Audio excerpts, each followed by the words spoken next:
Hi, I'm Nick, and this is episode 13 of the Minuteman 3 podcast.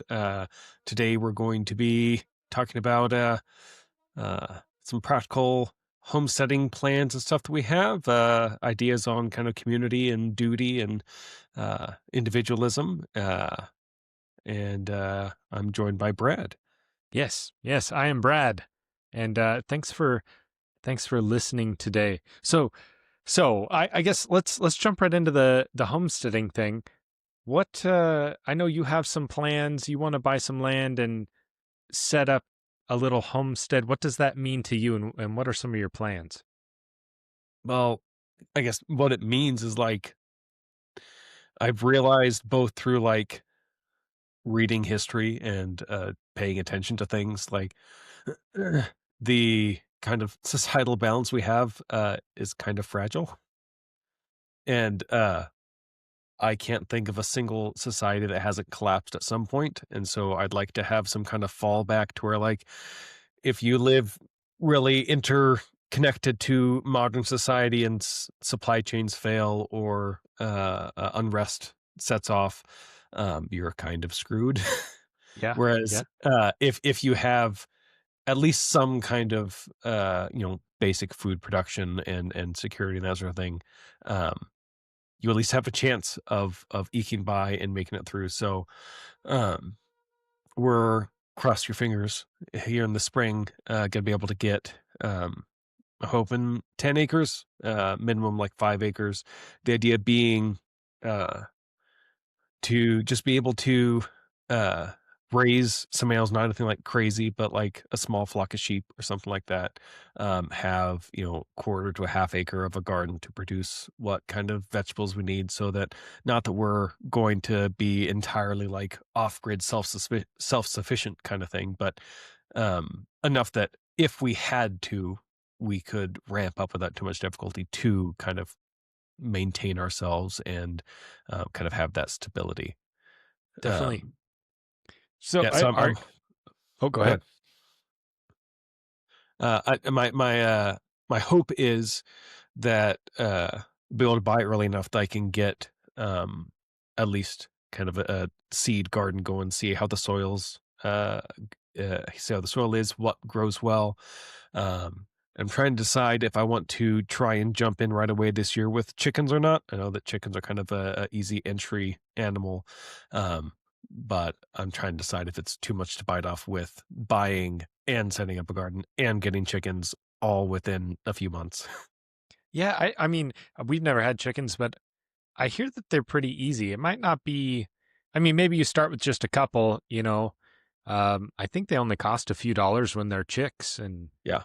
yeah, and then you end up with eggs and meat, which is nice.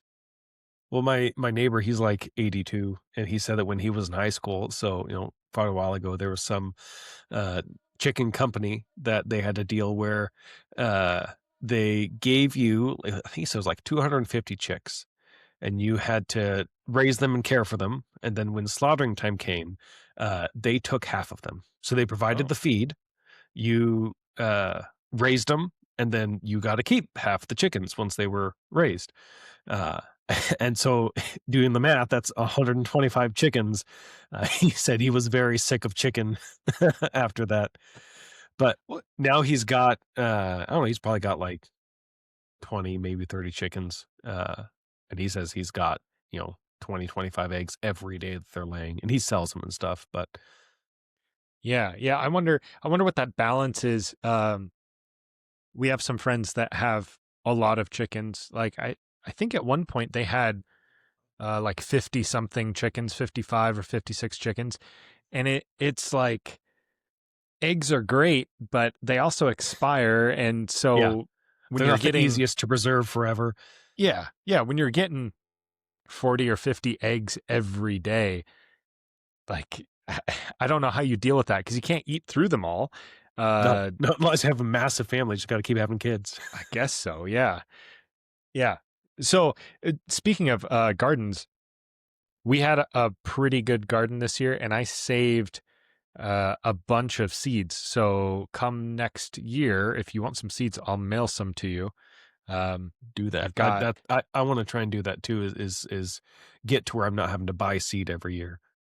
Yeah, yeah. Well, and seeds aren't terribly expensive unless you're trying to grow something exotic, but even some of the exotic stuff. So I think the seed packets we bought were right around $1 each, and they come with, I don't know, 30 seeds or so. Uh, the most expensive seeds I've ever purchased were tobacco seeds, and it was still like you got 100 seeds, which tobacco seeds are like grains of sand. They're Yeah, tiny.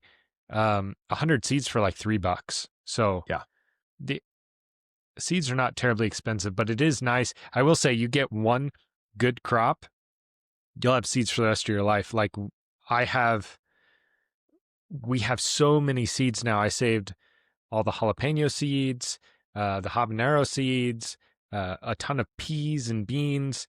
And oh, that's the other thing with like beans. We bought like a 20-pound bag of pinto beans just because, it's cheap and easy to make a bunch of food. And we just planted those and they did yeah. really, really well. I've been thinking about it too, that the certain things you get from the store, I'm like, I bet you I could just plant this and it would grow. Like the same sort of thing. Like I wonder if you got like little like fingerling potatoes or something, if you could just grow those. I've never like researched that, but it's one of those like, yeah, you're probably not going to need to save all your seeds again, unless there's some kind of niche thing that you're trying to grow that's kind of hard to get. Again, unless things break down and then you can't just go to the store and buy seeds for $1. Like then it gets to where if it's difficult to get the seeds, it's useful to have the knowledge and the experience in, okay, I have these kind of built up so that if I need them, I have them sort of thing. Yeah, but I mean, even outside of the whole, society is collapsing or you can't get access to whatever. I mean, it helped our grocery bill. I mean, we had Yeah.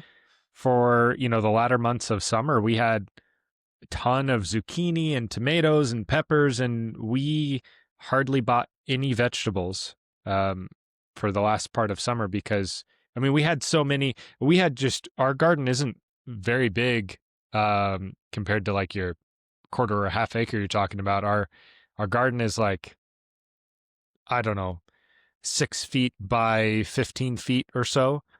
And it we had so many vegetables that we were giving them away because we weren't able to eat them all before they would spoil.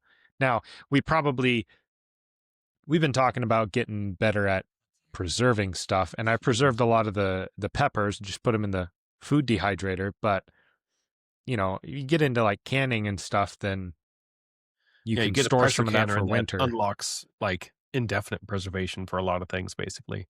Yeah. Well, and it's one of those like, especially if you switch to eating more seasonal, like we're so used to in the West, like just eating everything all the time because most things, the industrial farming has gotten to where like in greenhouse and stuff, they grow them all the time. Or like with apples, they sealed them in like airtight rooms that were refrigerated to keep them fresh all year.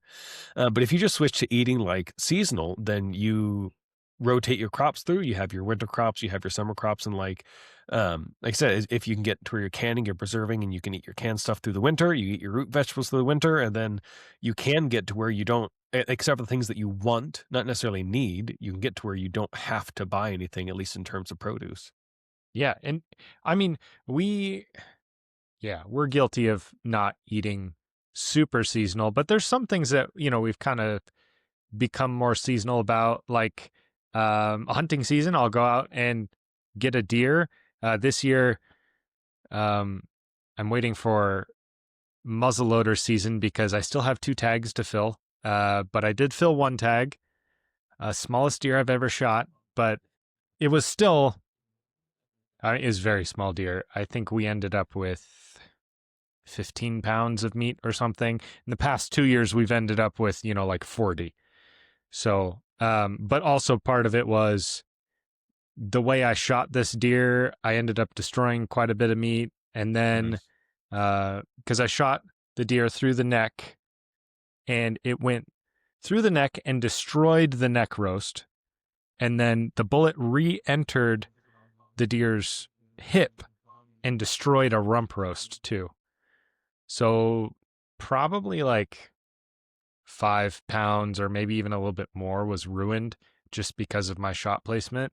Um, and then the other bad thing was we had the deer hanging up in the garage, and we were butchering the deer. And usually the way we do it is uh, I'll go out and I'll cut a piece off and I'll bring it inside, and then me and my wife will cut it up and grind it or cut it into steaks or whatever, and then I'll go out and cut another chunk and we'll do that. But there was a little bit of a disconnect in communication. I went out there and I opened the door to the garage and cut a piece off and then came back inside, and we were working on it. My wife was doing something else and she let the dogs out, Mm. and she didn't know that the garage door was still open because I didn't tell her, and she didn't even think about it, and I didn't even think about it. She let the dogs out, and the dogs went and chewed up a bunch of the deer too. Just in the time of me cutting off like a leg and bringing it inside and cutting up that leg and then going out to, get another piece, they had chewed up a few pounds of meat. And then, the bacteria in the dog's mouth and stuff, you have to cut around where they Yeah. chewed it up, and can't use that part. It's just not safe. I mean, if you're So in a not real only was it bind, you probably could, but so it's not just a small deer, also just a really inefficient harvest all around. yeah, yeah. But like I said, I still have 2 tags to fill. I'm hoping to get at least one more animal this season, but like, um, a deer will usually supplement our meat greatly, and we'll gnaw on the deer for all of winter, basically. Yeah. I mean, well, this year maybe not, but past couple years. Uh, but yeah, so in Oklahoma, do they have any sort of like homesteader act or anything? Because like here in Montana, even though we're in town, our property is classified as a homestead.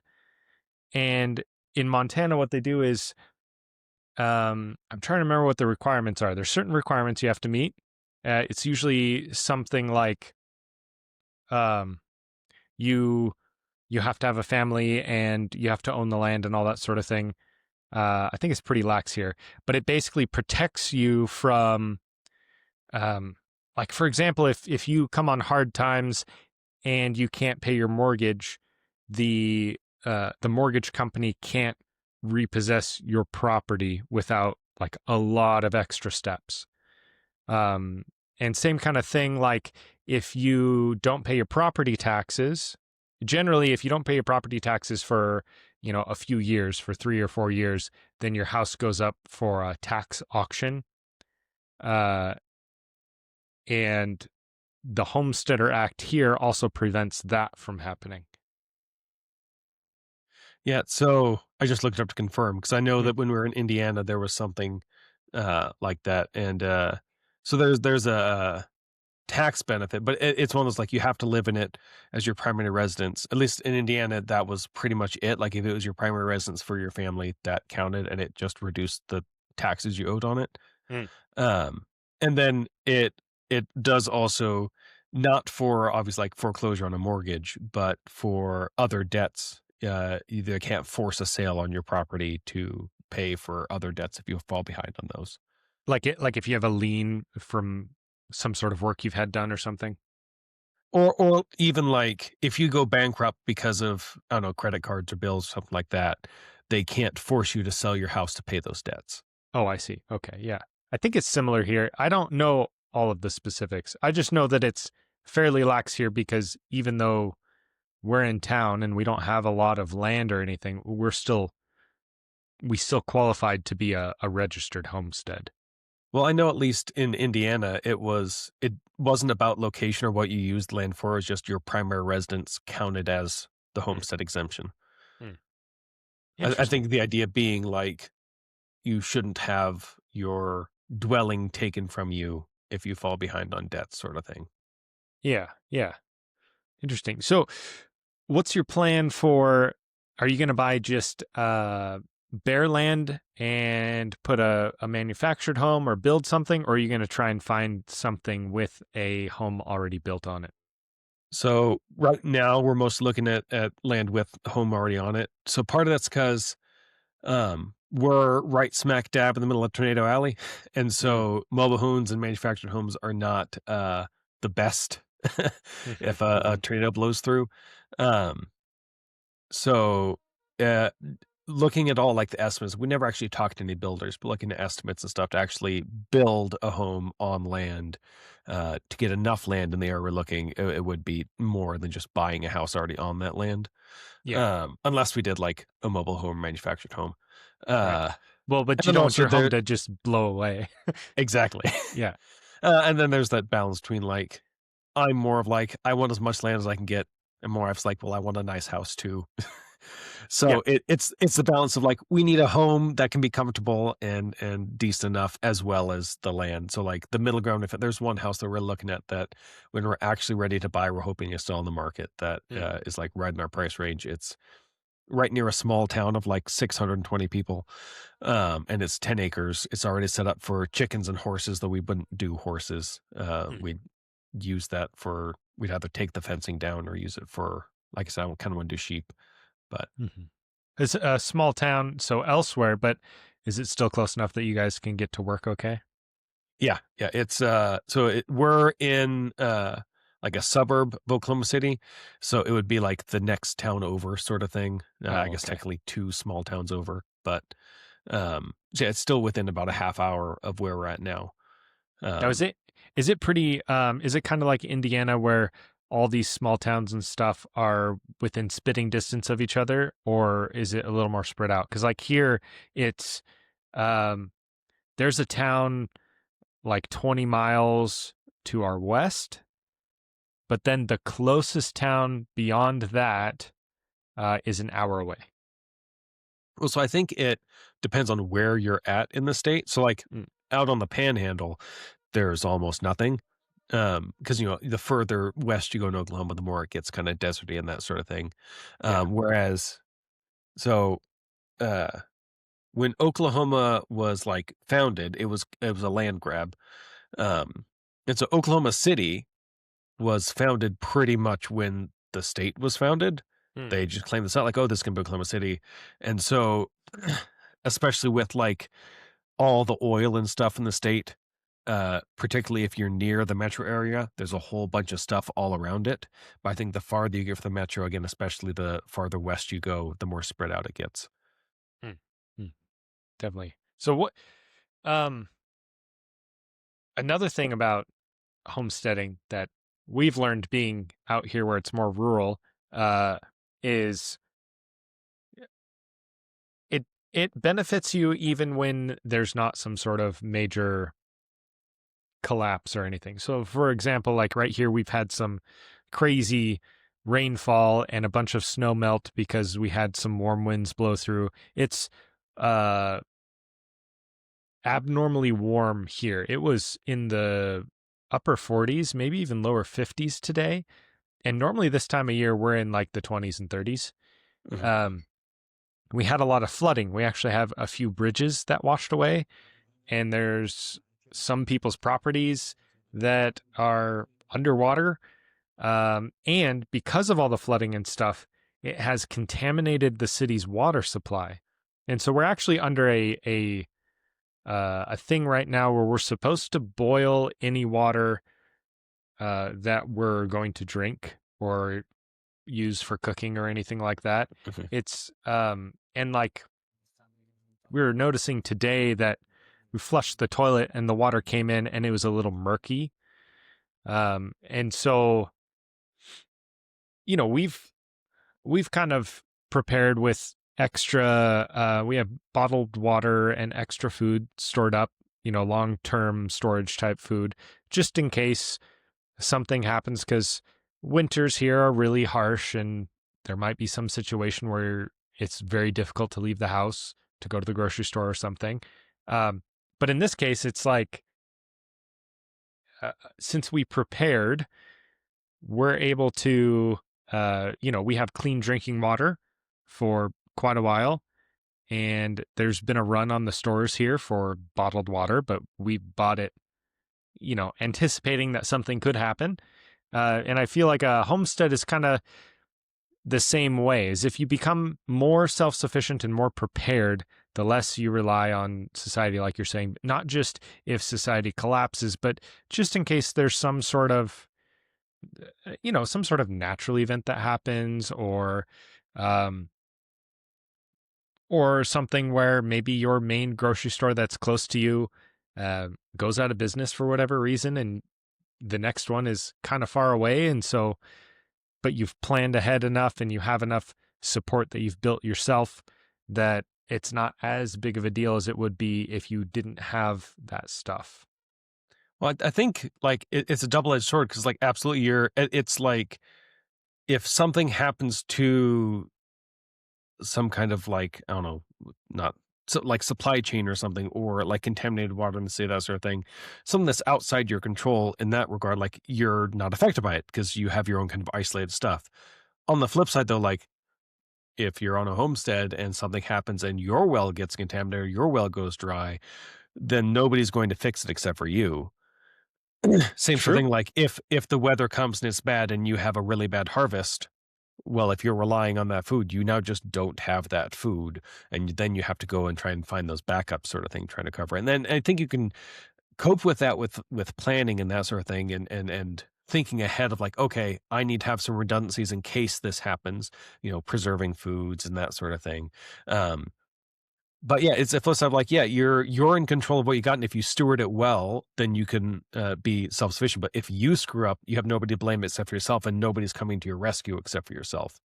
Yeah, no, and that is true. And a good example is like the stuff that we're dealing with the floods. I have a friend who he's like completely off grid. His property, they use solar for power. They have their own well for water, all that kind of stuff.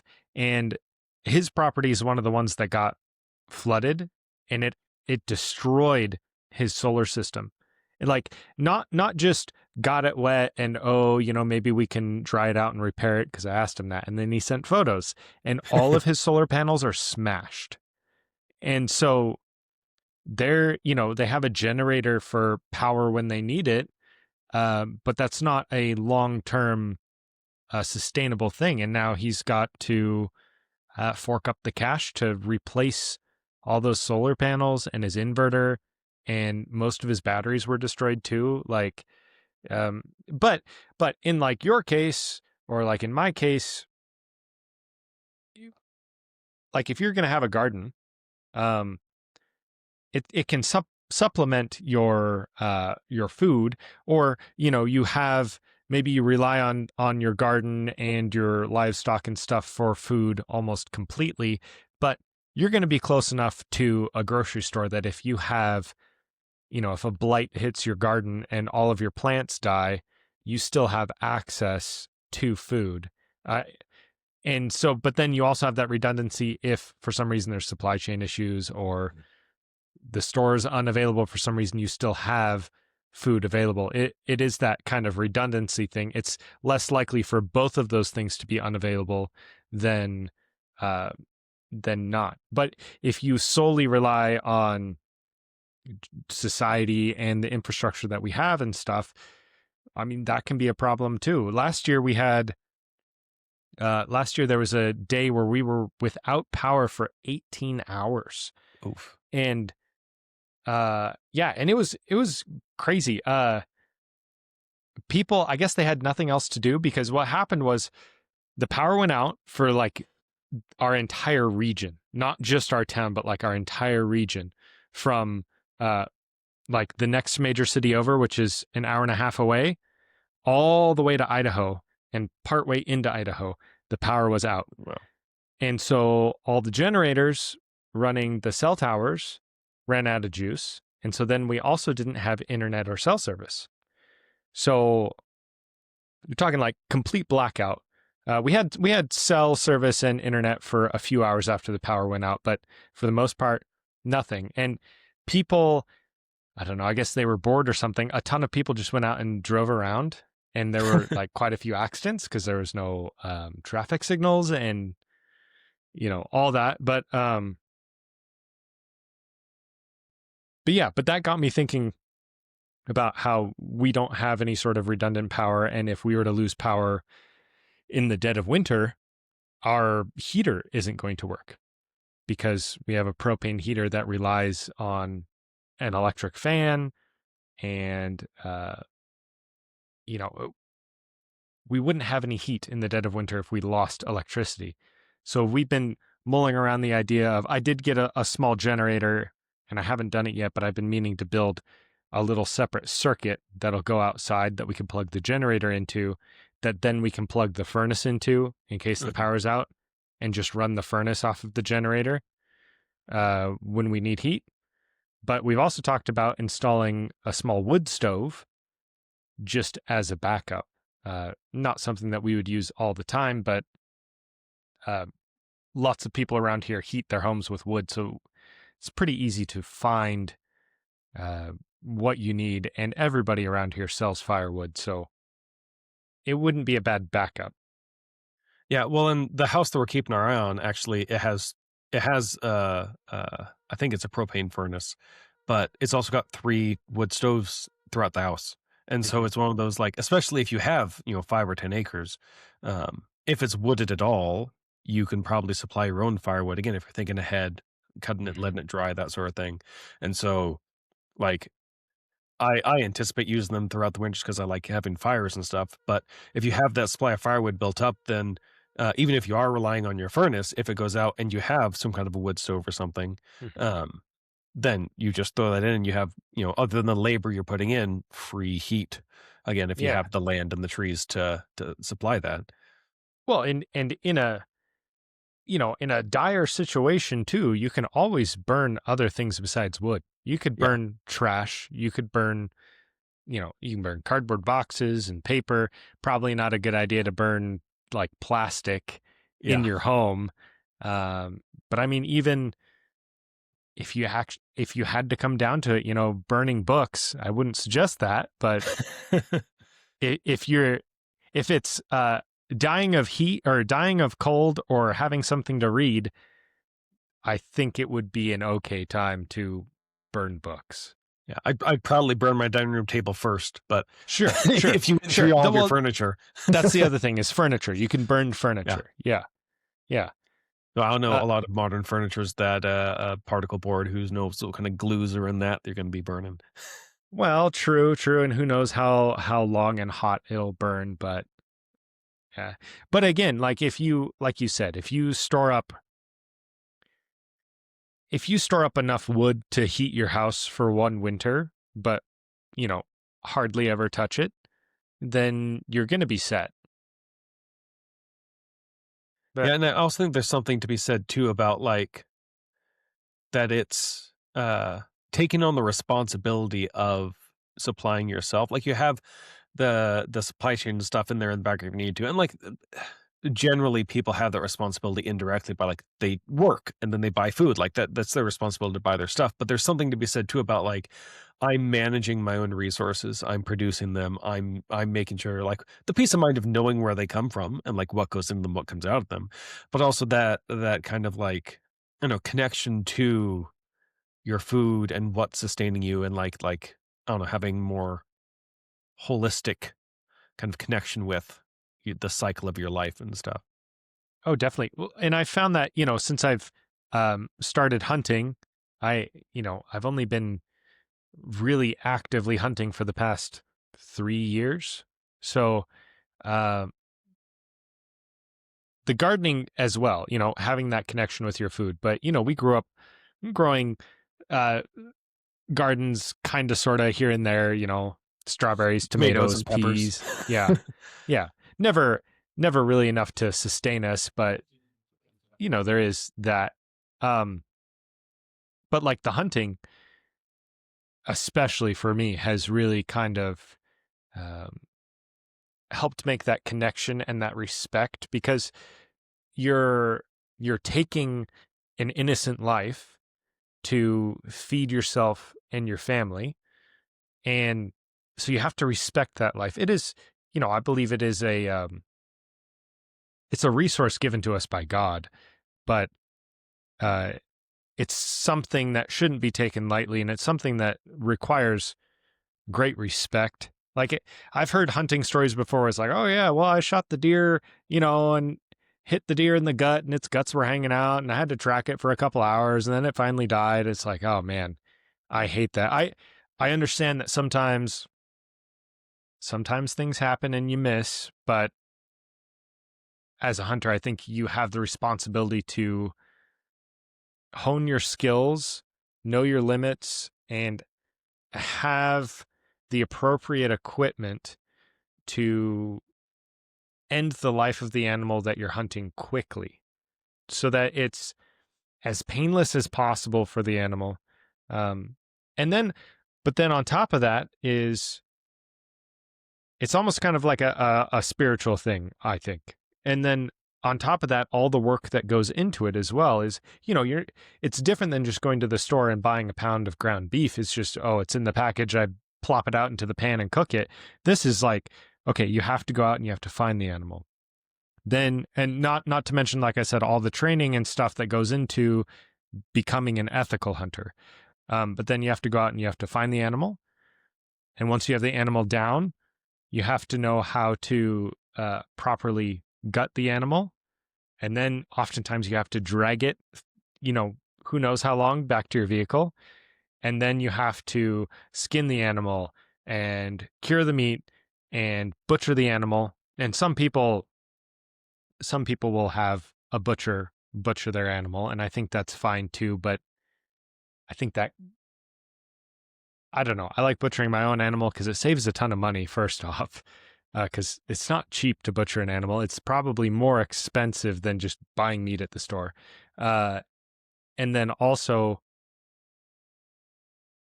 having that that connection and that skill, I think, is also valuable. But yeah, and teaching my kids about where food comes from and about that process and stuff, I think is also important. Like my 3-year-old this year, hunting season, she's old enough to kind of understand what's going on and stuff. And we go hunting as a family sometimes. And, we're getting ready to go hunting. And I was like, hey, you want to go hunting? And she said, yeah. I was like, okay, we're going to go out and we're going to look for deer. It's like, you tell me if you see a deer. And she says, okay. And then I'll pet it. And I said, no, if we see a deer, I'm going to shoot it and then we're going to eat it. And she said, ew, gross. I said, no, that's not gross. I said, that's where meat comes from. It's like, you like to eat meat? And she said, yeah, I like eating meat. And I said, yeah, that's where meat comes from, is it comes from animals. And she said, oh. So then she was super excited it got a little, because she's only 3, it got a little morbid too, because one day, not too long ago, she was like, can we go catch a frog? And I said, well, I don't think there's any frogs out right now, but we can sure try to find a frog. And she said, okay, yeah. And then I want to cut it open and see the meat. and I was like, what? And she's like, yeah. And then we can see the meat. And I was like, well, we're not going to just go catch a frog just to kill it to see the meat. And, had to kind of try and have that conversation of, we don't just go senselessly kill animals. Mm-hmm. But it was a learning experience, and I am glad that my children are going to grow up with knowing where meat comes from, and hopefully that will give them will help them respect the animals in the process more. At least that's what I'm hoping. Yeah, I don't know. I've been thinking the last few years, I don't know how truly ethically you can eat meat if you've never come face to face with the process of slaughtering and butchering an animal. There's that old joke of I don't know why you would commit the barbarity of going out and hunting when you can just go and buy your meat from the store. It's like, no, if you are ethical about it, my boss, he raises pigs and then he slaughters them, eats them. And he's like, my pigs live really good lives and then they have one bad day. And so it's Yeah. like, I give them really good lives, and then they feed me and my family. And like that's when I ultimately get whatever animal is, whether it's sheep or goat or pigs or whatever, like that's gonna be my philosophy of like my goal is to raise these animals and give them the best lives I can. And then I will slaughter them so that they can help support my family. This is a circle of like, I'm giving them this good life so they can help support mine, my family's lives. And it's Yeah. that kind of like that respect of like, I'm going to respect you as a creature and understand that I'm taking something from you. So I'm going to give something to you too in this process, whether it's just the respect of how you kill the animal and slaughter it and use it efficiently, and or if you're actually like doing animal husbandry, like caring for it well, and not only for the quality of meat, but also just giving the animal quality life and reducing the suffering so that it can be uh, a I don't know, not mutually beneficial. It's not beneficial necessarily to kill an animal, but like you give the animal a better life than it might have in the wild if you do it well, and then it gives you sustenance. Right. Well, you're respecting the animal's life, Mhm. um, even though you're going Respecting to be life taking in it. general, like there is life, Hmm. and that's one thing. Like I don't think that like vegetarians are dumb or that they are completely nonsensical. Like they have valid points. I don't think the answer is don't eat meat. I think the answer is eat meat responsibly and ethically and show that respect for it, because you are taking a life when you're eating meat, and to not acknowledge that and understand kind of the gravity of that situation, I think is to kind of violate some kind of ethical bound. Yeah. Yeah, definitely. Well, and yeah, I completely agree. And I think it's way more ethical for people to raise their own animals, like what you said. And I think, honestly, though, I think your boss is a little bit wrong about giving them a good life and then they have one bad day, because if he does it right, they will They have a don't even good have a life. bad day. And yeah, I was going to say Then they it's just won't have a over. bad day. It'll just, yeah, just the lights will go out and like they won't even know it happened. Like the deer that I shot this year, she was dead instantly. She had no Like idea what happened. walking up the stairwell in Severance. Yeah. Yeah, exactly. Exactly. So, I, yeah, but I think that raising your own animals or hunting is way more ethical than factory farming and how they Mhm. treat the animals in there. You know, they have these chickens in these giant warehouses basically, and they're so crammed together that they really don't have a good life. Or like the slaughterhouses with pigs and cows as well, they just cram as many as they can in there and just process them as quickly as possible. And I understand it on one end where it's like you're trying to produce as much as you can because there's demand and that sort of thing, but it's just not um and I definitely, I buy meat at the store all the time.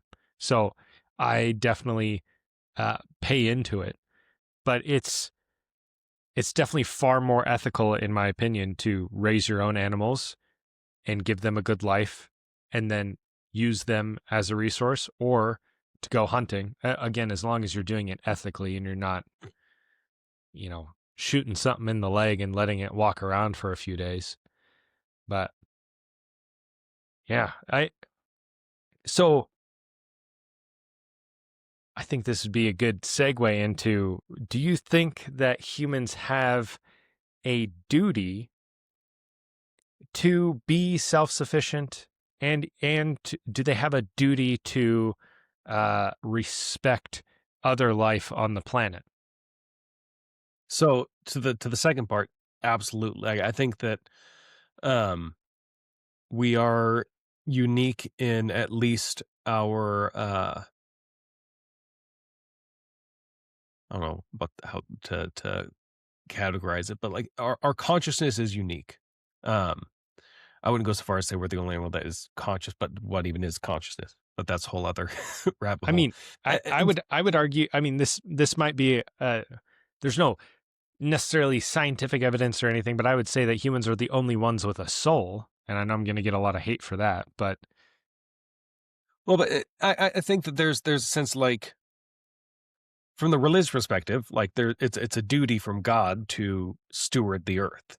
hmm And I also think an argument from a non-religious perspective of like we are the only creatures that could steward things in the sense of like we have the mental capacity to make that decision. Like other animals can just act on instinct and on drives, whereas we can say, no, I'm not going to give into my drive to just shoot willy nilly and whatever happens to fall, I'm going to drag it out and eat it. Like I'm going to choose to maybe not take this shot because I'm not confident it'll be an ethical shot. Whereas the drive is, well, I'm just going to shoot so I can try and get the food. Hmm. Um, Hmm. and so I think that it's then incumbent on us to make sure that um, we're striking that balance with things what stewardship is of um, we obviously need to get resources from the world to sustain ourselves and to grow and thrive and to do it in such a way that those resources aren't depleted or wasted sort of thing like it would be. I mean, that's why I think it's perfectly fine for states to manage the amount of hunting that people can do because you need to make sure that the populations of the animals are sustained. Like if you just let Hmm. everybody go out and hunt as much as they want and then all the deer are gone, well then nobody has any deer to hunt anymore. Yeah, no, that is true. However, there are some states that are going the wrong way on that and restricting it way too much. And then their animal populations get out of control and cause problems, not not just for humans but for the animals themselves and for the other wildlife around.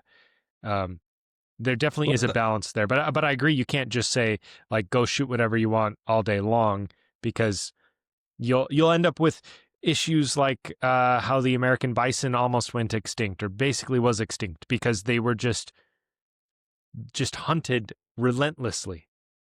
or even like the marine life populations, like the sea was overfished for centuries, and like now it's got to be managed well to recover. And it's like anything. Like if you, let's say you had land and you just chopped down all your trees for lumber, well now you don't have any trees. So what are Yeah. you going to do next? Like you have to manage it so that, or like crop rotation and making sure that your soil recovers. And like if you don't do that, then it's like if you don't kind of sacrifice something to the land, like you don't hold yourself back and respect the animal or the land or whatever it is, it ultimately gives out on you. Like you deplete it and you use it all up because you're not there's not this kind of reciprocal kind of give back and forth between kind of nature and you. Hmm. Yeah. So what is your definition of duty, and what other duties do you think humanity has as a whole? And then maybe narrow it down to what duties do we have as Americans? Well, I think my potentially oversimplistic definition of duty is just that which you ought to do, which is I think defined by um, who you are and who you choose to be. Because I think that there's certain which you don't have to take on a role that would have duties along with it. And if you choose that role, then you have to follow those duties sort of things. So like if you never become a parent, then you obviously don't have a duty to your children because you don't have any children. But if you Sure. become a parent, you absolutely have duties to your children that you must fulfill, or else uh, you you know bad things happen. I think for you and all those around you. Yeah, definitely. Um, Now, but your definition is somewhat subjective. Do you think there is some sort of absolute duty? well, so that's where I think that um, it's based on who you are and who you choose to be. I do think there's duties that based on just being humans that we have. Well, my light is flashing. Let me get it away so it's not flashing. So I do think that there are duties that we have just by nature of being humans. And yeah, I think that's what I mentioned earlier with the we are different from the other creatures. We have a duty to help manage resources so that they are um, maintained and not depleted. Either because you kind of let the imbalance kind of run amok, or you deplete it yourselves. Um, I don't I also think that and this kind of goes back to the religious argument. I think that we have a duty to um, work towards the flourishing of people in general. Like I don't think that um, I don't think that it's ever right to um, act to the detriment of somebody else just for your benefit.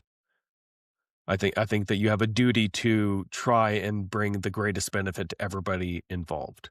Now, Okay, obviously, there are tricky situations there where there's a balance and that sort of thing. But sure, sure. Well, okay, okay. So, like, for example, let's say there is a school shooting. Let's say that there's somebody who's walked into an elementary school and is um, shooting innocent people. I would say that the police officers that respond to that call and the staff that are in that building and whoever else is around who can help has a duty to do everything they can to protect the innocent life in that school and to stop the shooter as quickly as possible, even though that usually involves taking the shooter's life and technically would be a detriment to the shooter. what do you think is worse, to die or to live to become more evil than you were when you died? Well, what do you mean by that? If you didn't kill them and then they continued to kill more people, is it better for them to kill more innocent people or for their life to end? Oh, it definitely for their life to end. And but I'm just saying, like, That's what I went. Like, is it actually a detriment to them to kill them if they're going to, uh, uh, I don't know the right way to phrase, allow themselves to, or corrupt themselves, or allow themselves to be corrupted by uh, digging themselves deeper and deeper into these evil acts? okay, but then if you were to ask the shooter, it's very possible that they believe what they are doing is righteous, even though everyone else would agree it is evil. So I mean, who gets to decide? I mean, just to lay it out there, like I totally think that preventing that, um, or at the very least ending it as quickly as possible, is the right thing to do and should be done. And somebody who decides to shoot up innocent people, it deserves to die, in my opinion. They forfeited their right to live. But again, like that gets back to, is there an absolute duty? Because if you ask this shooter, like they believe that they're doing something righteous for whatever twisted idea they have in their head of justifying what they're doing, justifying the evil. If you asked them if, ending their life was righteous, they might say no, and that it would be a detriment to them because then you are ending the work that they are doing.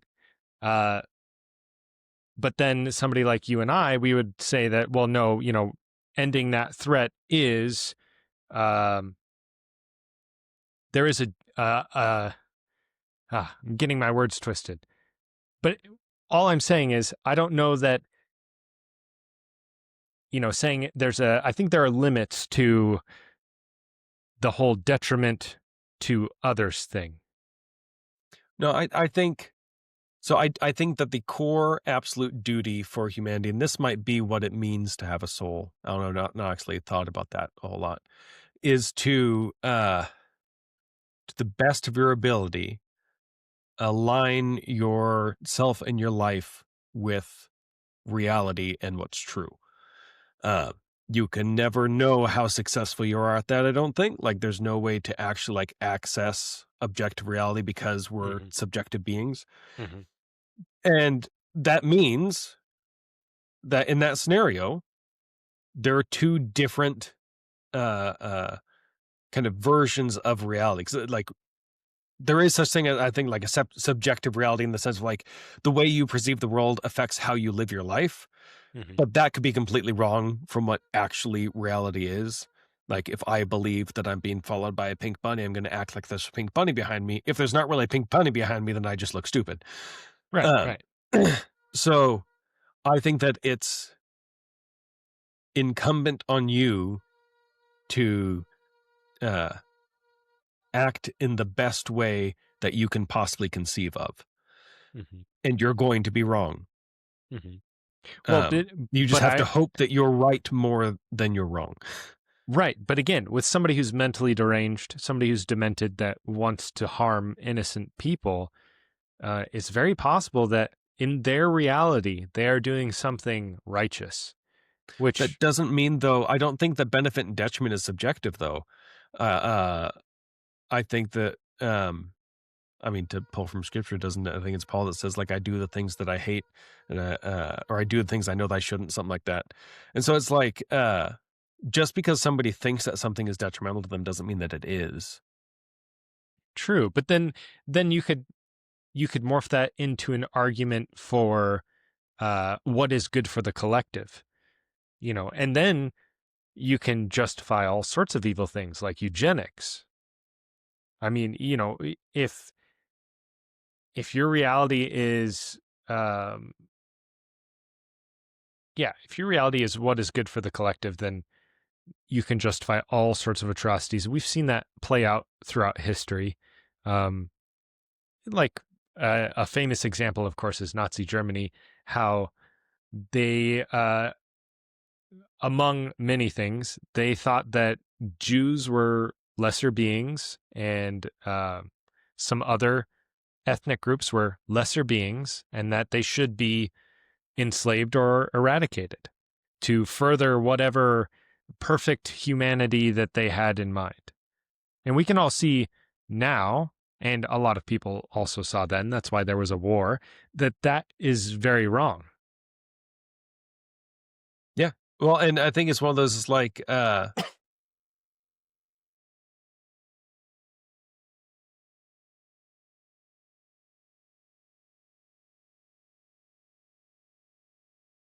I think, trying to word this very well. I think that um, the members of the Einsatzgruppens that went into Poland and exterminated Jews in fields, um, they were fulfilling their duty as members of the Einsatzgruppen. Now, uh, now I think that there is a deeper duty as a human being that they violated when they agreed to be a member of that group. Sure. And so at that point, like, I think it is perfectly possible for you to take upon yourself a duty that is wrong, that contradicts a previous duty that you had. And the mistake, and at that point, your only option is to violate one of your duties. But the mistake lies in taking upon yourself a duty that you shouldn't have in the first place. Sure. Picking the wrong duty. Yeah. Well, and so, like, again, I think that uh from the religious perspective, if we look at, and I think this has to be at the core of kind of the whole idea of human rights and stuff, is that human beings have something unique and, like, divine about them that is equal in all human beings. And because of that equality in value and kind of inherent value, and I'm not suggesting that everybody is equally competent and stuff, Sure. um, it is the duty of every human to show a baseline respect to every other human. Right. Well, Um, I think that's where yeah, the soul comes in. yeah. Is I think that is the thing that is common between all of humanity and all humans on the earth compared to the rest of life on earth. But I think that's where you have to be very, very careful about um, what other duties you take upon yourself, what other roles you choose to fill. Because if you take on a role that would require you to violate that inherent respect for other people, the extreme being in the Einsatzgruppen, and a less Hmm. extreme, I don't know, maybe you're in a corrupt police department, you're going to be asked to obey an order that would violate somebody's rights. Like, Hmm. um, at that point, your options are violate one duty or violate the other. And either option is going to be bad because you're breaking a duty, something that you should be doing based on kind of the commitments you've made. And yet again, I think that it goes back to, were you paying attention? Did you know what you were taking on, and did you do your due diligence before you committed to these things? Understanding what the consequences are before you commit to them. Like, I Mhm. think that people's words are not given the gravity that they should be, in that, like, when you say you do something, you have to do it to maintain kind of the ethics and honor. And at the same time, you don't commit to something unless you know that you can do it, and Mhm. that it's the right thing to do. So then would you say that there are two absolute duties for all of humanity, and that is to be good stewards of the earth and nature and to respect other human beings as as yeah, in general. Um, I think that it's summed up better the way that it is in scripture of, love the Lord your God and love your neighbor as yourself. And I Okay. think that comes out to, like, even if you abstract out of the explicitly kind of Christian religious, there's this sense of, you have a duty to align yourself with what is true and good. And I think that means stewarding resources. Like, I don't think that you can suggest that the destruction of resources, the mismanagement of resources, is true and good. Hmm. And you have a duty to show this kind of baseline love and respect to all humans because they are human. Hmm. Hmm. Okay. So maybe more just do what is right and good then. Yeah, yeah. But again, that Okay. gets back to, like, the subjective of what is good and stuff. But again, Right. I think it's one of those that, like, um, I'm very hesitant to uh push others to take actions because I think that they're good. I don't know if that's right, if that's necessarily true.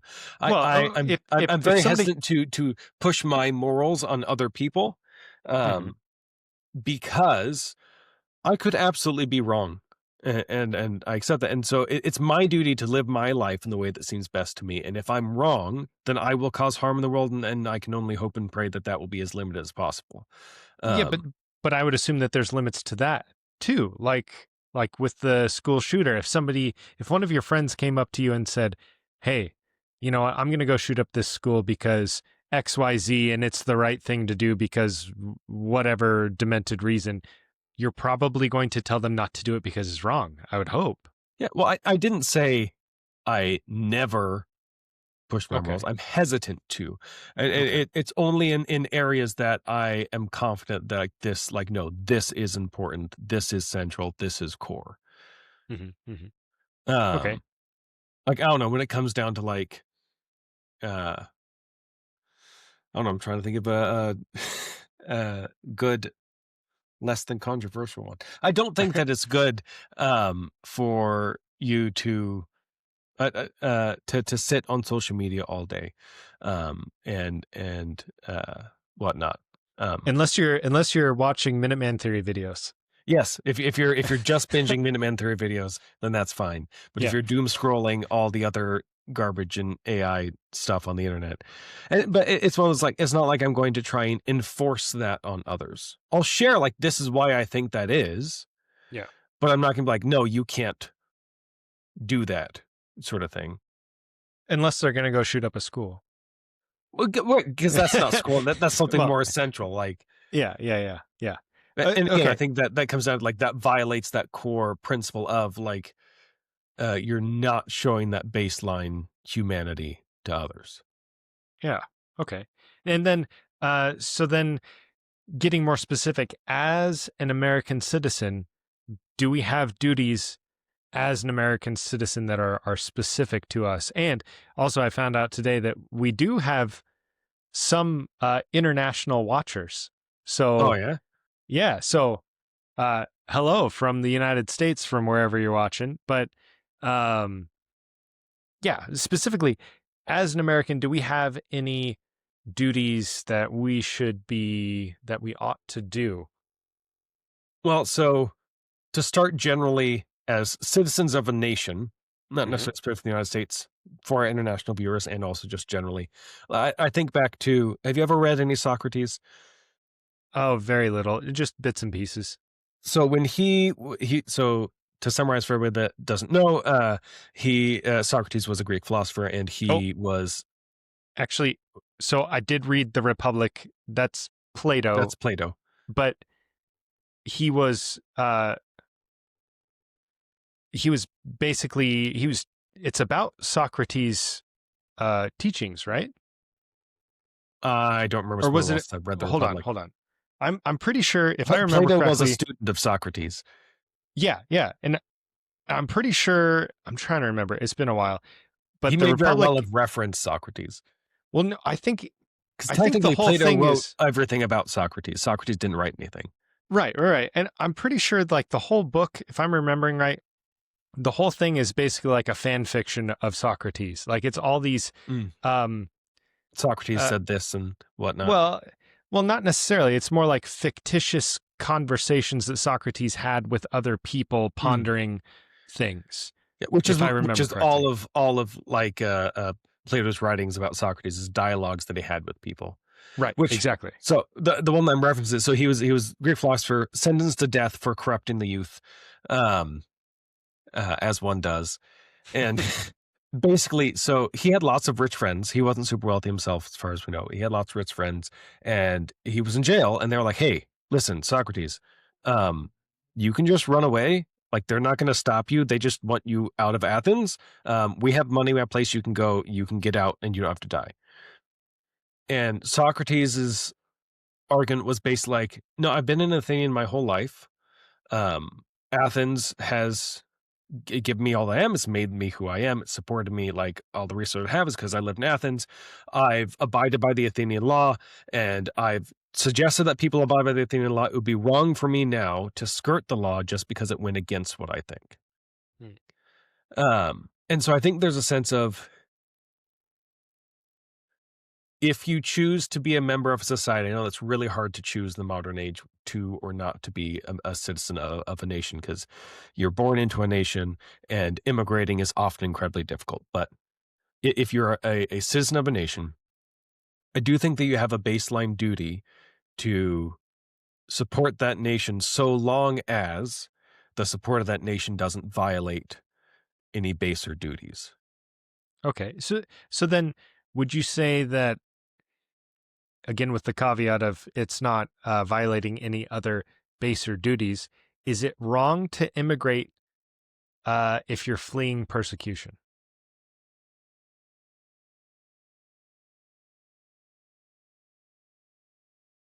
I think it partially depends on the specifics, and generally, I would say, as a general rule, I would say no. But my follow up question would be, um, is this a scenario where, like, they are actively hunting you, or just things are getting rough and so you're choosing to leave? I'm talking like I'm talking like actively hunting you. Like let's say you have broken the law in some way, and so you are a fugitive and you decide to flee your home country and go to another one to get away from going to prison or facing whatever consequences that you're facing. Can we? So I also think that the state has a duty to its citizens as well. So can we assume in this scenario, not tin pot dictatorship type scenario? Like, the specifics of the scenario are really, because, so, like, let's say you live in a country and there's a dictator, and then one day the dictator's like, "Hey, I don't like you very much. I'm going to cut your head off." Yeah. I think that is a different scenario than, like, I don't know, you live in a country, like, let's just say you live in the United States, laws change and it becomes illegal to own high capacity magazines, and you still do, and they find out and they're trying to hunt you.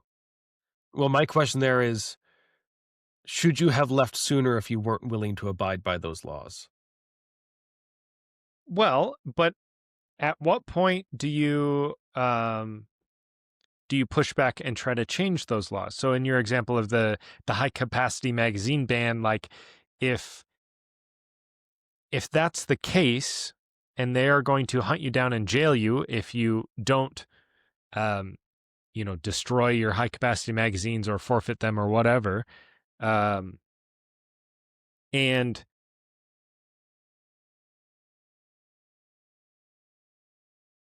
I just lost my train of thought. But anyway, I guess so. If that scenario happens, is it more righteous to stay there and push back and do as much as you can to try and change that legislation back to allow them because you think that it's wrong that they've banned them in the first place? Or should you just say, okay, I'm out? Or maybe, like in the United States, sometimes if you're passing a law, it's like, okay, I'm doing all I can working up before this bill is submitted and voted on, and you have all that time, and then all of a sudden it's voted on and it passes, and then you usually only have a couple months before it's enacted. So, like, or if there's an executive order, if we got a president and the president just signs an executive order that says all these magazines are banned, that's usually effective immediately. So then all of a sudden, if you have a high capacity magazine, you're now a criminal. So, and maybe let's just get like super crazy hypothetical that the president signs this executive order that makes high capacity magazines illegal, quote unquote high capacity.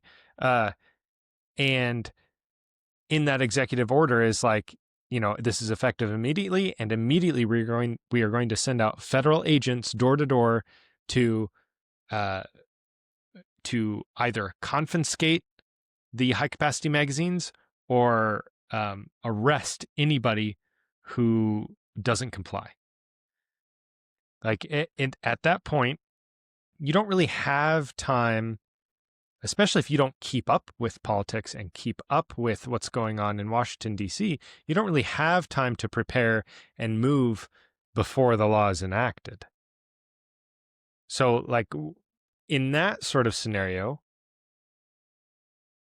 if you're actively being hunted, would it be inappropriate? Like, should you forfeit your magazines, or should you try to flee with your magazines and go to some other country that is okay with them? Or like,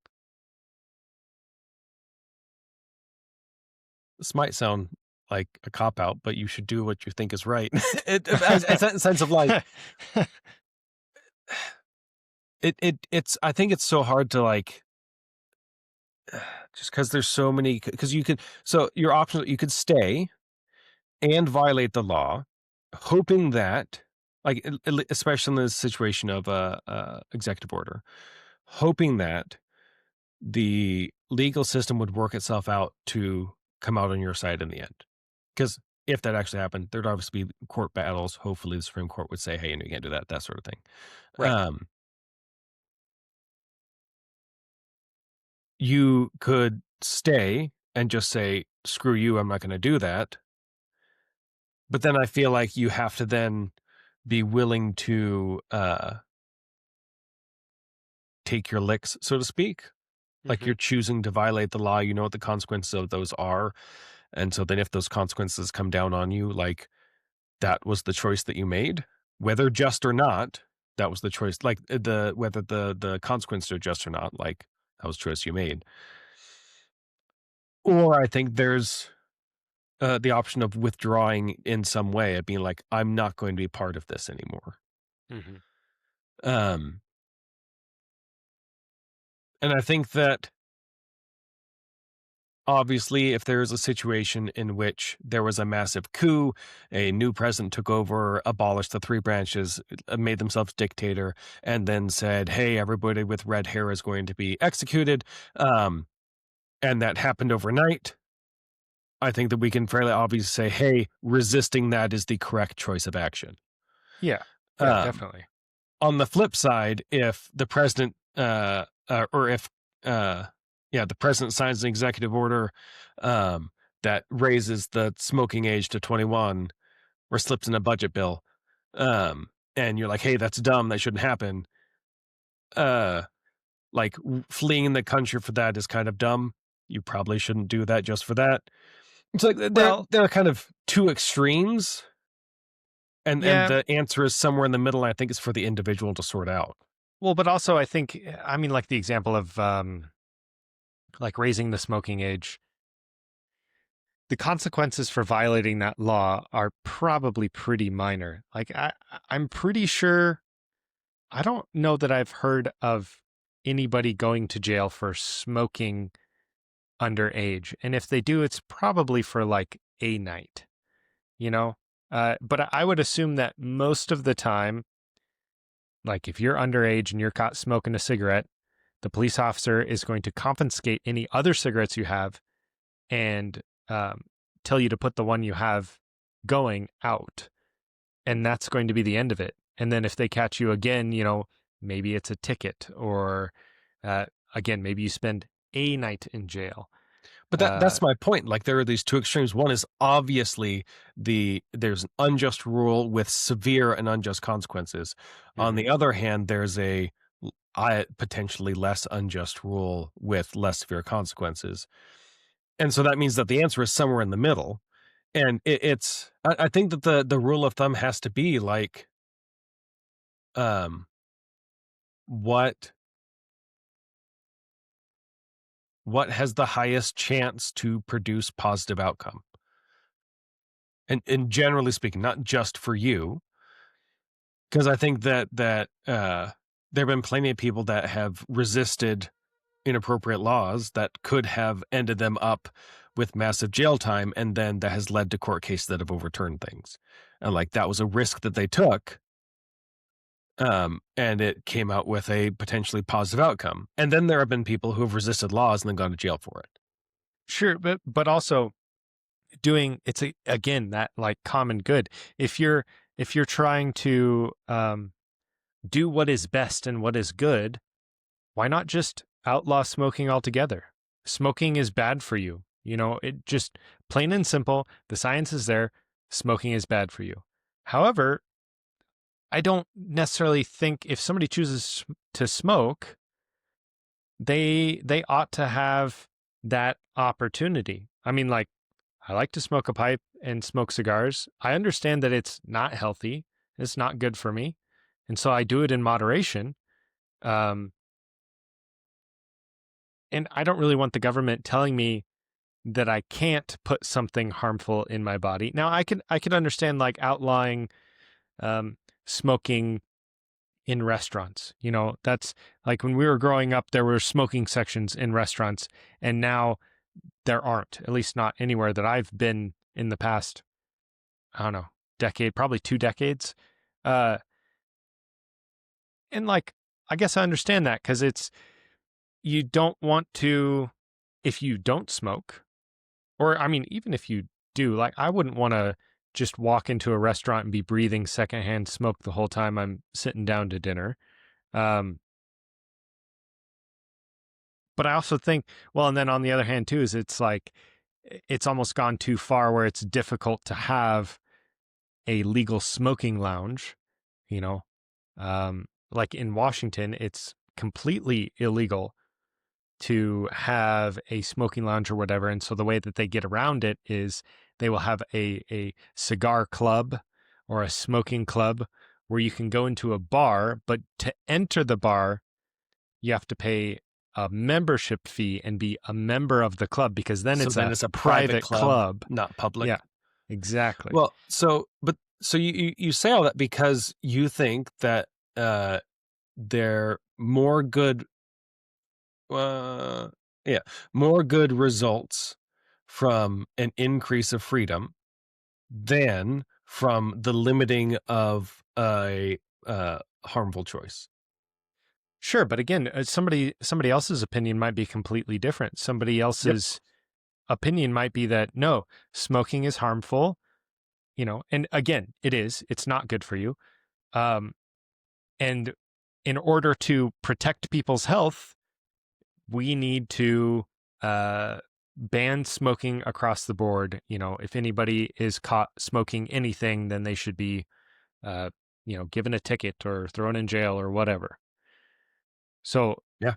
where do you then it kind of comes down to consensus then. It's like, do more people think that the freedom is more important, or do more people think that the health is more important? Yeah.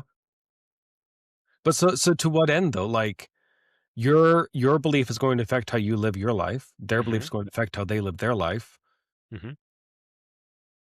Yeah, but then people want to push their will and their morals on other people. Yeah, So so do I mean, you. yeah, I know that's what I'm saying is like, I want people to agree with me. I want people to say like, okay, yeah, we can agree smoking's not healthy, but people should do with their bodies as they please.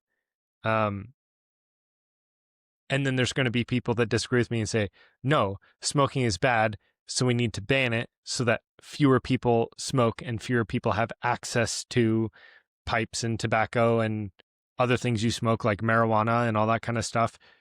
And just make it illegal. So it ultimately comes down to consensus then. It's possible in 50 years that smoking is completely outlawed, or it goes the other way where, there's no age limit to smoking anymore.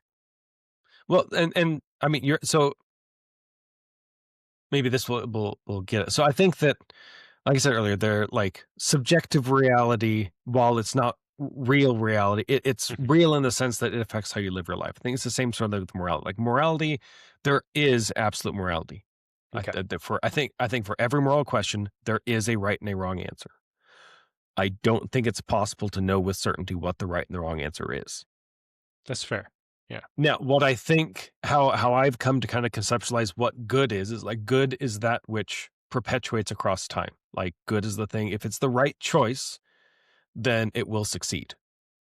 Um, and so I think that's where, again, a lot of this is calling back to kind of the religious worldview. I think that's where the faith in God comes in the sense of, um, you do your best to align yourself with what is true and good, and then trust that over time, what is true and good will outweigh what is not true. Because Okay. and I think that again, for a pragmatic argument too, if your belief about reality is wrong, you're going to take actions that are not going to be effective because they're not dealing with. It's like, um, if you are trying to work on an engine and it's from a 1970s Ford, but you think it's from a 2025 Toyota, like you're not going to succeed in fixing the engine No. because you just have a completely false conceptualization of what it is. But the guy that comes in there and says, "Oh, I think it's a 2024 Toyota." Like he's not right either, but he's closer, and so he's much more likely to fix the problem or at least get close to fixing the problem. So it's where I think like across time, that which is true will ultimately. It's like the cream that will ultimately rise to the top. Like, Sure. So and I think that the duty of the individual is to align themselves and their life as best as they can with what is true and good. how can you know if you're on the right track of understanding reality and absolute morality? Um, I mean, the odds are the more your life sucks, the less on track you are. I mean, there are certain things outside of your control, but I also think that there are plenty of people whose lives are like, in concrete matters, really poor, and yet their like life satisfaction stuff is really high, which suggests to me that they have somehow aligned themselves that even though, like materially, they are super poor, they've aligned themselves somehow with reality in a way that is working. Yeah, but I think that's not necessarily true because, I mean, maybe generally it's true. But there's, the story of Job in the Bible where he was doing everything right and he was very wealthy, very prosperous, had a big family. He had favor in God's eyes. And then, uh, then God allowed the devil to mess with his life, and all of a sudden his crops and his animals die, his children die, he's afflicted with disease and boils and all this stuff. And I guess you could say that all of that is outside of his control. Um, and that would fit in with what you said earlier, I guess. Um, but it's not an absolute truth to say that if your life is going good, that you're on the right track. I didn't say if your life is going good, you're on the right track. So the more your life sucks, the more likely it is you're not on the right track. And what I mean by that is I don't mean necessarily materially, because you also forget the end of that story where throughout the entire story, he refuses to curse God. And then in the end, God gives him back more than what he had at the beginning. Well, he does eventually curse God and then has a conversation with God, because it was, No, you're he right. doesn't. He doesn't curse God. He says, "Why?" He questions God. He never curses God. Okay. And Okay. then I God guess says, so. "Why are you questioning me?" Yeah, I guess so. Yeah. Okay. Um, but so it's like, um, again, like there are people who are incredibly poor, and yet they are joyful, and their general life satisfaction is relatively high. There's also people that have a whole bunch of stuff that hate their lives. And I Yeah. think that it's more so like it's not about materially how your life is going, though I do think that that is we can't say there's no connection there. Hmm. But that has a lot of external influences too. But I think that there's something about how um, your relationship with yourself and your relationship with others, um, and the relationship between yourself, others, and the world around you. Hmm. Not necessarily like what material goods you have, but what's your relationship with those goods? What's your relationship with the people around you? How are you reacting to them? How do you treat yourself? How do you think about yourself? And so again, it's like when you align yourself with what's true and good, you're aligning yourself with reality and you're seeing things as they are. And when you Hmm. see things as they are, you can make, even in hard situations, make the best choice you can. So it doesn't mean you're going to get out of the hard situations, but you'll deal with the hard situations in the best way that you can. Sure. So then, do you think that the part of the answer is stoicism then? Because, like Epictetus, for example, was a Stoic, and he wrote many things about how you really can't take anything for granted, and the way to free yourself and your mind is to not take anything for granted and understand that the majority of things are outside of your control. He even goes as far as saying your health is outside of your control, which I would argue is not true, at least not in today's age. There are some things, of course, you can't um, predict. You know, people get cancer all the time that have lived very healthy lives. Um, but there are things, there are things you can do to improve your health. Well, I think the Stoics had were on the right track but went too far. Mm-hmm. I've been reading Soren Kierkegaard, and I think that he hits a bit closer on the mark. Though again, he's comes from the Christian perspective, where it's kind of the Stoic idea where he suggests that um, you can't deny the dissimilarities between people. Like people are going to be different. Their status is different. Their gifts are different. Their material possessions are different. Like you can't ignore that those exists either for other people or for yourself. However, you ought to rise above those to recognize you don't look at people and the dissimilarities in people, but you look at that loving your neighbor, look at that innate humanity in everybody, and you love everybody equally because they are children of God, so to speak. And so he describes this like if somebody's standing on a mountaintop and they look down on the clouds and there's a storm roiling below, what do they care? They're on the mountaintop. So he says, rise above the dissimilarities of the world, not ignore them. And I think that gets more at it because, like, I don't like this when the Stoics say, hey, if your kid dies, you shouldn't be sad because everybody's going to die and you don't have any control over it. Like, that's too Yeah, far. sure, sure, sure. But if, That's if fair. there's this sense of like, you accept that the world is how the world is. And also there is this higher thing that you can be part of or that you are necessarily part of, whether you choose to or not. So the more you engage with that thing, the more you are in line with what really is, then the more you can, again, like it says, rise above the roiling storm of what's happening in the world, and the more you can just focus on, no, this is where we're supposed to be, the eternal truth as opposed to the temporal. Yeah. Okay. Well, now, just to steer it back real quick to duties, um, as somebody who is a part of a nation, do you think here in the United States specifically, but other nations that have similar structures, in a constitutional republic, do you have a duty to vote? No. Why? Um, let me rephrase that.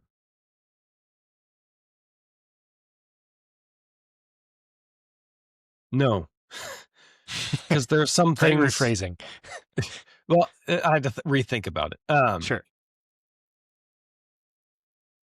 You have a duty, if you are going to engage in the political process, to do so as competently and as informed as you possibly can be. So if you vote, you have a duty to make sure that you know what you're voting for and why, and you've evaluated it to make that decision, and not just read the propaganda and go with whatever the people that agree with you are saying. Right. However, I think there are a lot of things in your life that should be more important than politics.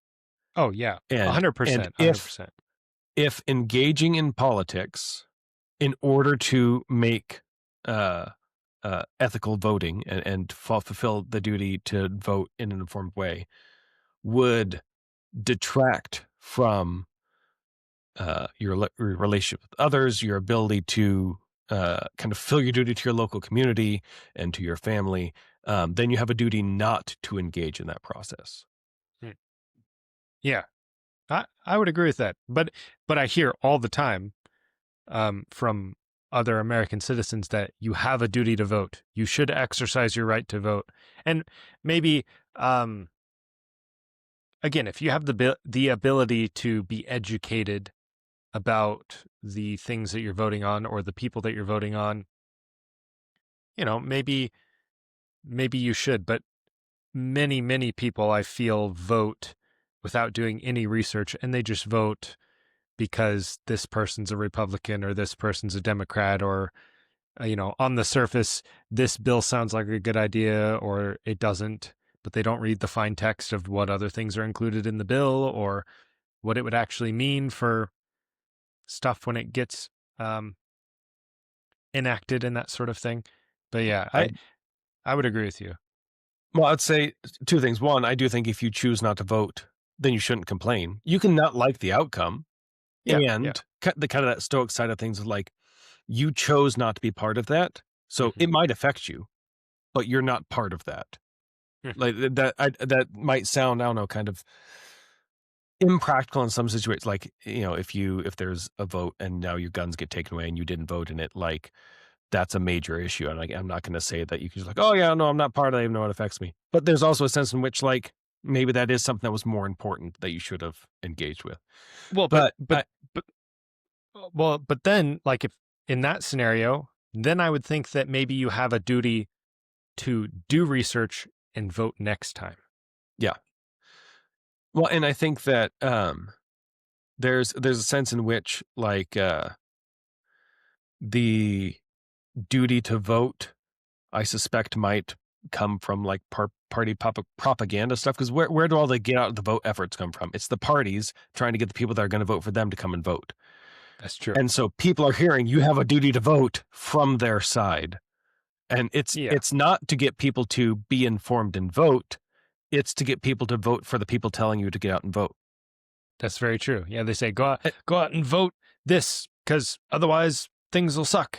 You need to vote for us, not the other guy.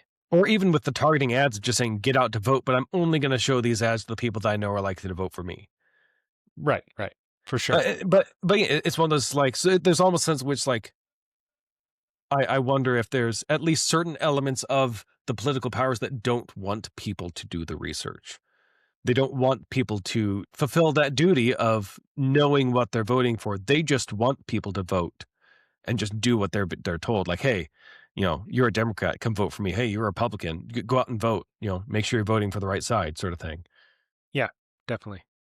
So then, do you think that as somebody who's part of a nation, do they have a duty to be part of society or part of a community?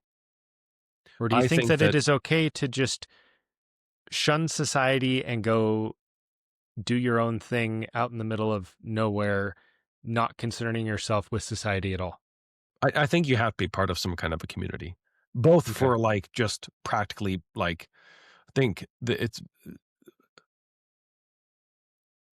I hesitate to say nobody, but very, very few people can be mentally healthy in complete isolation. Sure. And it's partially because like the way that you determine like what's real and true is through the interplay with other people. Hmm. And then also if you have that core duty to do what leads to the I don't know the West, but like the least suffering or the most human flourishing or whatever, like the what is best for people. How can you live your life in that way if you're just by yourself? Like you can do what's best for you, but how are you going to fulfill your duty to the rest of humanity to help others when they need it? Hmm. Hmm. Um, Hmm. Now, do you have a duty to plug yourself into the broader society? No, I don't think so. I think you have a duty to plug yourself into the local society to a degree because that's where you are. But I think that like we're all Americans, um, but we're all Americans like we're all Earthlings. And it says like, yeah, it describes us, and it is more specified than Earthlings, obviously. But Sure. what's more important is what you share with the people that you interact with on the day to day, which is your state, your town, your church, your whatever local community that like you actually know the people in that you can identify with together. And I don't think that an American identity is bad. I just think that it should be less important than the identity you share with those specifically around you. Hmm. I would agree. Well, and I think that was kind of, at least here in the United States, I feel like that was the original idea because it was the 13 colonies. Originally, it was like separate countries almost. They were Yeah, well, sovereign state states working didn't together. like the reason they said state instead of province or whatever is because the idea was were separate nation states, or rather separate states aligned into one nation sort of thing. It was Hmm. they're sovereign bodies that had a right. It was almost more like a European Union esque thing. It's Yeah, like there's all these countries. We're going to come together and agree on these things to be mutually beneficial, but generally we're going to leave each other alone. right. And then the Constitution came and tried to rejigger that in a way that would be more effective than the Articles of Confederation. But I think there were enough forces in the Constitutional Convention that wanted top-down power, not state power, that there were some bad negotiations made there that led to where we're at. Yeah, yeah, very true. I mean, I think there were some things beneficial about it because I know that there were a lot of in the very very early days there were a lot of tariffs between the states and it was really hard to trade with certain states. Well, and the Um, federal government could not, like the national government could not collect taxes. yeah, Like, they could ask state for taxes, but the states didn't have to give them to them. And right. while, like, I think there's something to be said for a system similar to that, I also recognize, like, for a national government to operate, it needs money. Hmm. Yeah, Like, there are yeah, certain things that it has to spend money on. Now, we're spending too much money at the federal level, so it needs to be shrunk. But you can't have an organization without it having some kind of funds. And if an organization literally cannot guarantee they can raise funds, then they can't guarantee operation, and then it just dissolves. right, right, for sure. Well, I think that's really all we have time for today. Any closing words that you'd like to share? No, I don't think that I don't know that I said anything particularly useful, other than I think that it's incumbent on each person to figure out for themselves what is right, and I think that um, most of the people that go wrong in that either are listening to other people more than they're making up their minds for themselves, and or they're paying they got the other side of the coin wrong too. Like they're not aligning themselves with what is best for the world and for everybody. They're looking at what's best for themselves or their limited group.